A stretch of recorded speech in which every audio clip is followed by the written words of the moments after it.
everyone, your teacher Ayushi Sharma welcomes you all on the channel Chanakya Guru classes. हम money and banking chapter में class 12 पे बात कर रहे हैं। मनी हम ऑलरेडी कवर कर चुके हैं। आज हम बैंकिंग का पार्ट 1 करेंगे। मनी और ऑल अराउंड 15 मिनट्स में आपका कवर हो जाएगा। पार्ट 1 और पार्ट 2 में है। ये दोनों ही चैप्टर आपके 6 मार्क की कवरेज देते हैं आपके एग्ज़ाम में। सिलेबस आपकी स्क्रीन्स पर होगा।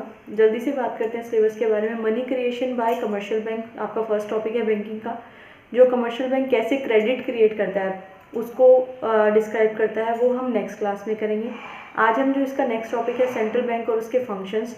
सेंट्रल बैंक के 3 फंक्शंस आपके सिलेबस में इमीडिएटली डिस्क्राइब किए गए हैं, bank of issue, government bank और बैंकर्स बैंक। हम 5 फंक्शंस की बात करेंगे क्योंकि हमें वो आगे फर्दर और हेल्पफुल होगा बाकी कंसेप्ट समझने के लिए।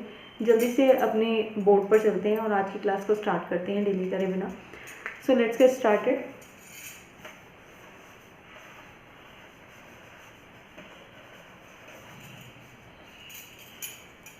सबसे पहले बैंकिंग चैप्टर को समझने से पहले हम 3 चीज़ों के ऊपर फोकस करते हैं।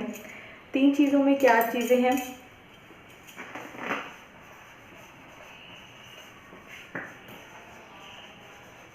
सेंट्रल बैंक, कमर्शियल बैंक और पब्लिक। सेंट्रल बैंक की बात करते हैं सबसे पहले, फिर कमर्शियल बैंक की और फिर पब्लिक की। Central bank RBI. Central bank commercial bank से डील करता है और कमर्शियल बैंक पब्लिक से डील करती है। Commercial bank SBI, PNB, HDFC, ICICI, public और प्राइवेट सारे बैंक हमारे कमर्शियल बैंक्स में आते हैं, जो जिनसे हम डील करते हैं। अगर हमें किसी पैसे की ज़रूरत पड़ती है, पब्लिक को किसी पैसे की ज़रूरत पड़ती है, तो वो सीधा सेंट्रल बैंक के पास नहीं जाता, कमर्शियल बैंक के पास जाता है। और कमर्शियल बैंक को अगर किसी चीज़ की ज़रूरत पड़ती है तो वो सेंट्रल बैंक के पास जाते हैं। तो ये प्रोसेस है। हम सीधा पब्लिक सीधा सेंट्रल बैंक के पास नहीं जाती है, कमर्शियल बैंक के पास जाती है और कमर्शियल बैंक सेंट्रल बैंक के पास जाता है। यानी कि कोई भी कमर्शियल बैंक को नीड होती है वो सेंट्रल बैंक के पास जाता है। सबसे पहले आप बात करते हैं इनके फंक्शंस की, जो हमारे सिलेबस के अकॉर्डिंग है। पहले उन 3 फंक्शंस को कवर करते हैं। First one, bank of issue या इशूअर्स बैंक भी बोलते हैं इसको। कहने का मतलब ये है, आपका जो भी आपकी करेंसी है, चाहे वो 500 का नोट है, चाहे 2000 का है, चाहे 100 का है, चाहे 50 का है, चाहे 10 का है, जो भी आपकी करेंसी इशू कर रही है वो कौन इशू करता है? सेंट्रल बैंक इशू करता है आपका, इसलिए इसको बैंक ऑफ इशू कहते हैं। Next point, governments bank. Government bank क्यों बोलते हैं इसको? 2 कारण से। पहला कारण तो ये होता है कि गवर्नमेंट के अकाउंट मेंटेन होते हैं सेंट्रल बैंक के पास। अब ये कैसे काम करता है? गवर्नमेंट के लिए central bank as an agent काम करता है और एज एन फाइनेंशियली एडवाइजर काम करता है। Financial adviser. एजेंट कैसे काम करता है? जो भी गवर्नमेंट को सिक्योरिटीज बेचनी और खरीदनी होती हैं, बाय और सेल करनी होती हैं सिक्योरिटीज गवर्नमेंट को, तो उनके लिए सेंट्रल बैंक करता है गवर्नमेंट के लिए, तो एजेंट बन जाता है गवर्नमेंट का। फाइनेंशियल एडवाइजर कैसे काम करता है? जो भी पॉलिसीज डिस्क्राइब करनी होती हैं तो उस पॉइंट पर वो एज ए फाइनेंशियल एडवाइजर उनका काम करता है। क्लियर हो गया होगा कि गवर्नमेंट बैंक क्यों कहते हैं इसको, गवर्नमेंट का बैंक क्यों है ये। एक तो गवर्नमेंट के अकाउंट मेंटेन होते हैं और उनके लिए एज एन एजेंट और एज एन फाइनेंशियल एडवाइजर काम करता है। नेक्स्ट पॉइंट पर चलते हैं हम।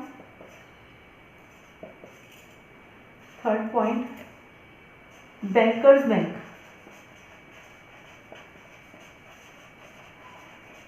बैंकर्स बैंक क्यों कहते हैं? जितने भी आपके पब्लिक और प्राइवेट बैंक है जो आपसे डील करते हैं, उनका अकाउंट भी सेंट्रल बैंक के पास ही होता है, उनके लिए भी, यानी कि बैंकों का बैंक है ये। ठीक है, इसलिए इसको बैंकर्स बैंक बोलते हैं। उनकी सारी जो डिटेल्स होती हैं, जो भी उनकी जो सारी ट्रांजैक्शंस होती हैं वो सेंट्रल बैंक के अंडर होती हैं। फॉर एग्जांपल एसबीआई की कोई ट्रांजैक्शन है, वो 5000 रुपये की है, और SBI से PNB की ट्रांजेक्शन 5,000 की और PNB से SBI की ट्रांजेक्शन 10,000 रुपये की। तो ऐसा नहीं होगा कि SBI PNB को पहले 5,000 देगा, फिर उनकी 10,000 की ट्रांजेक्शन तो वो उनको 10,000 देंगे, नहीं, सेटलमेंट करवा देता है। 5,000 रुपये बैलेंस है जिसको जिसको देने हैं वो उसको, इसको हम क्लियरिंग हाउस फैसिलिटी भी कहते हैं, यानी कि बैलेंस की सेटलमेंट को हम clearing house facility,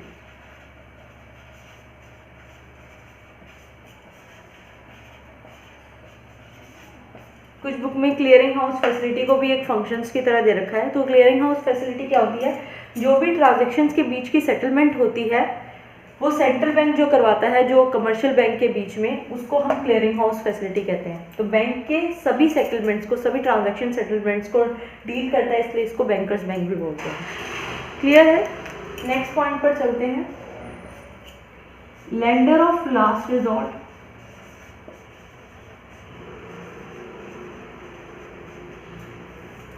lender of last resort का मतलब क्या है? इन एनी केस कोई भी कमर्शियल बैंक किसी फाइनेंशियल क्राइसिस में चला जाता है, यानी कि कोई लॉस हो रहा होता है उसको, तब अगर कमर्शियल बैंक को पैसे की ज़रूरत है तो वो किसके पास जाएगा? पब्लिक के पास तो नहीं जाएगा ऑफ कोर्स, क्योंकि पब्लिक को तो खुद दे रहा है पैसा, तो वो सेंट्रल बैंक के, अगर कमर्शियल बैंक को कुछ चाहिए तो वो सेंट्रल बैंक के पास जाता है, यानी कि आखिरी जरिया है कमर्शियल बैंक का। अगर कमर्शियल बैंक को कोई भी चीज़ चाहिए तो वो सेंट्रल बैंक से मांगता है, लेंडर ऑफ लास्ट रिजॉर्ट कहते हैं इसलिए इसको। Last point, controller of credit. ये पॉइंट इसलिए ज़रूरी है क्योंकि आगे जो आपका नेक्स्ट टॉपिक है वो क्रेडिट को कैसे कंट्रोल करता है सेंट्रल बैंक, किस इंस्ट्रूमेंट से कंट्रोल करता है, उसके बारे में, उन इंस्ट्रूमेंट्स के बारे में बात करेंगे। ये पॉइंट आपको और डिटेल में नेक्स्ट क्लास में समझ में आ जाएगा। कंट्रोलर ऑफ क्रेडिट क्यों कह रहे हैं हम इसको? कंट्रोलर यानी कि क्रेडिट, उधारी, जो मार्केट में पैसा आउटफ्लो करना है या मार्केट से पैसा जो खींचना है, क्रेडिट को कंट्रोल करने का काम सेंट्रल बैंक करता है। कैसे कंट्रोल करता है वो इंस्ट्रूमेंट्स में समझेंगे, वो नेक्स्ट क्लास पे होगा। होपफुली फंक्शंस क्लियर हो चुके होंगे।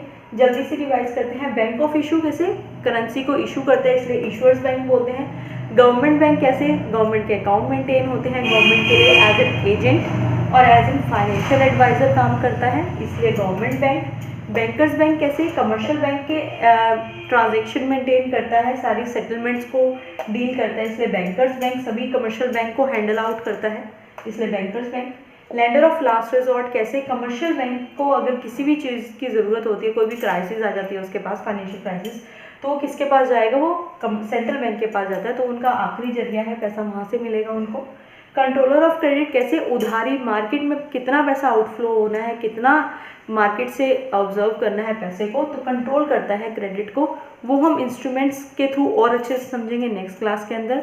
सो जिन्होंने भी अभी 12th क्लास की बहुत सारी क्लासेस आ चुकी हैं इकोनॉमिक्स से रिलेटेड, बाकी क्लासेस को भी चेकआउट कर लीजिए। जिन्होंने चैनल को सब्सक्राइब नहीं किया, चैनल को सब्सक्राइब।